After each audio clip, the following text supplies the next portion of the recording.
Путин согуш таласында үчүнчү күчтөр пайда болгонун маалымдады. Орусиянын президенти Владимир Путин Германиянын канцлери Олаф Шольц менен Украинадагы абалды талкуулап жатып, акыркы учурда Украинада үчүнчү топтор пайда болгонун маалымдады.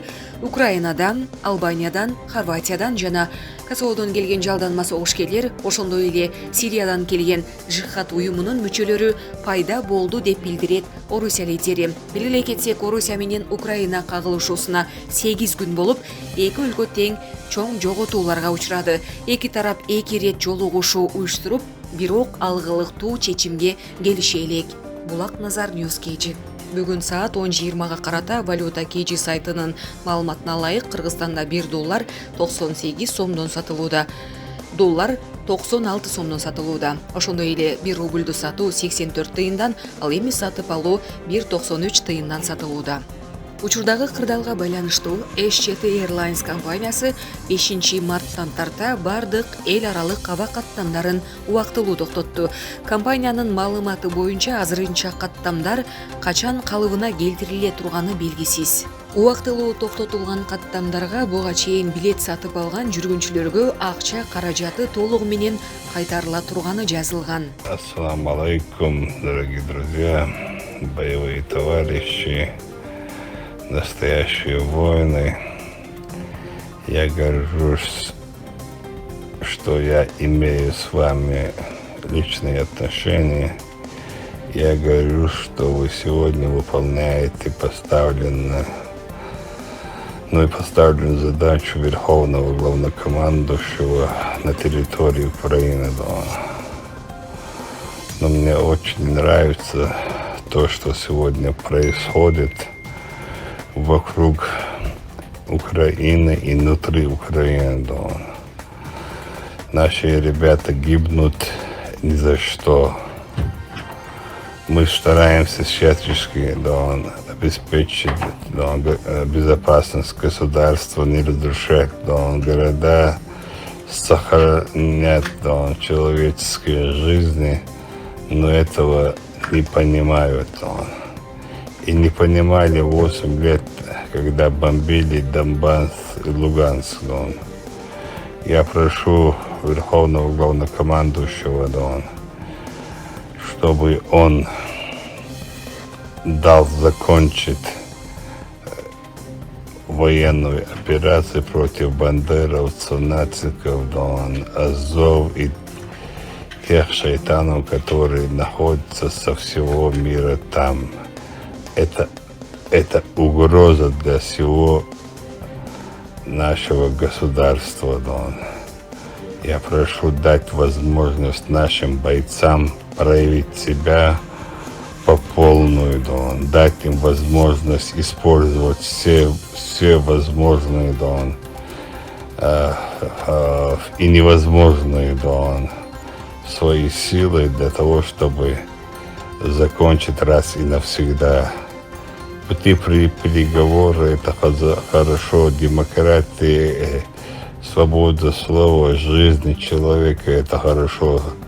Но гибнут наши братья, наши близкие друзья, на это никто не обращает внимания, Поэтому это уже что-то, я считаю, несправедливо.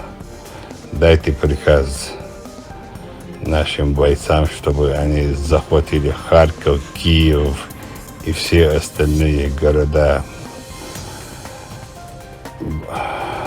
быстро, четко, качественно.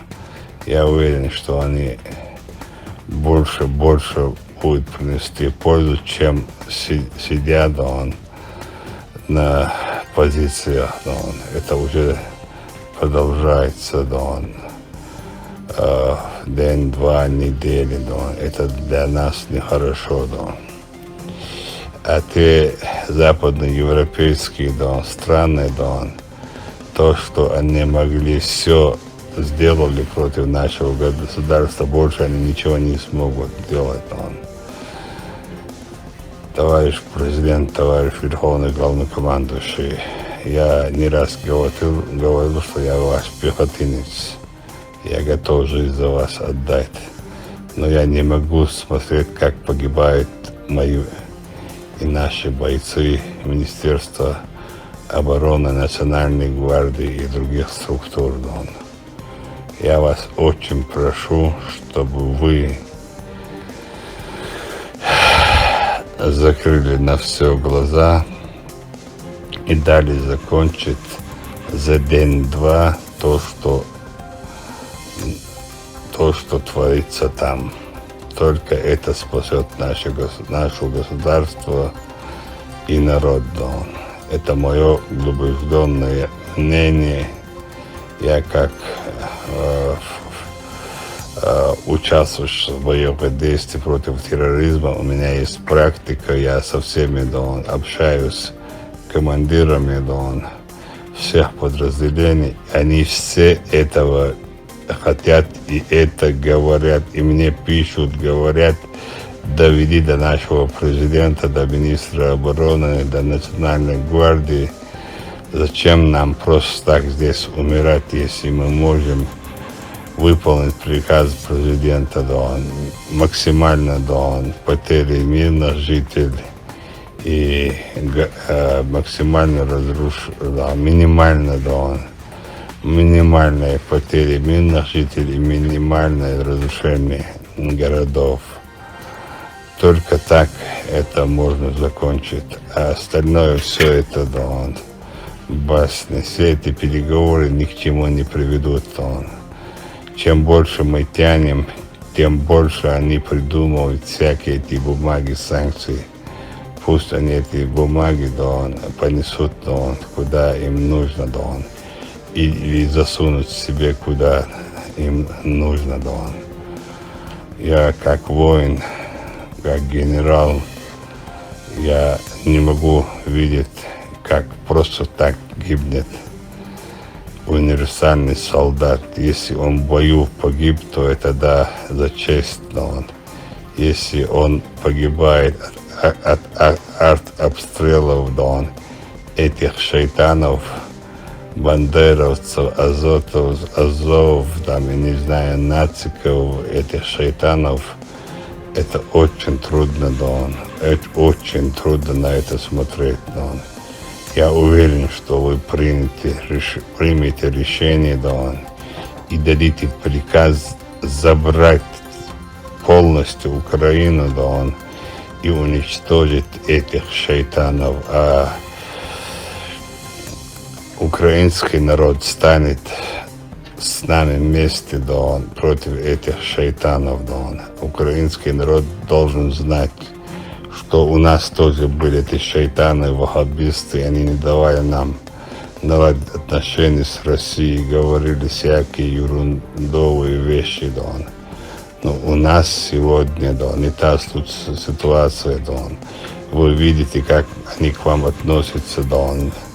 Они ставят военную технику среди мирного населения, среди школ, больниц, детских садов.